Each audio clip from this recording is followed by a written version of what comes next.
Flipkart grocery থেকে আমরা grocery shopping করি বলে এই মাসে একটু দেরি করে এসেছে আমাদের গ্রসারিগুলো। আর ফ্লিপকার্ট গ্রসারিতে কোনো ব্যাগ দেয় না, মাটিতে এরমভাবে ডেলিভার করে রেখে দিয়ে যায়। যাই হোক, আজকে আমি রান্না করে নেব নিরামিষ পনিরের তরকারি। তার জন্য আদা, টমেটো আর কাঁচা লঙ্কাকে মিক্সারে ঘুরিয়ে নেব। এত ভালো করে ব্লেন্ড করার পরও দেখছিলাম টমেটোগুলো অর্ধেক ব্লেন্ড হয়নি। পনিরটা ডিপ ফ্রিজ থেকে বার করে কিছুক্ষণ মতো নর্মাল জলে ডুবিয়ে রেখেছিলাম, তারপরও দেখলাম কাটার সময় এরকম বাজেভাবে কিউব হচ্ছে। নিরামিষ পনিরের তরকারি রান্না করে বলে আজকে এটার মধ্যে একটু হিংও দিয়েছিলাম। খেতে কিন্তু প্রচন্ড ভালো হয়েছিল।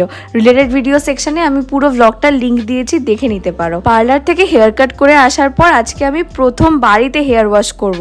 আজকে এটাই দেখার পালা যে পার্লার থেকে হেয়ার ওয়াশ করে সেট করে দেওয়ার পর আমার চুলটা যেরকম সেট ছিল সেরকমই থাকে কিনা। আমি লরিয়ালের এক্সটেন্সর সালফেট অ্যান্ড প্যারাবিন ফ্রি এই শ্যাম্পু আর মাস্কটাকে ইউজ করছি। সত্যি কথা বলতে হেয়ার কাটটা এতটাই ভালো হয়েছে, আমাকে আলাদা করে হেয়ার ওয়াশের পর কোনো রকম সেট করতে হয়নি।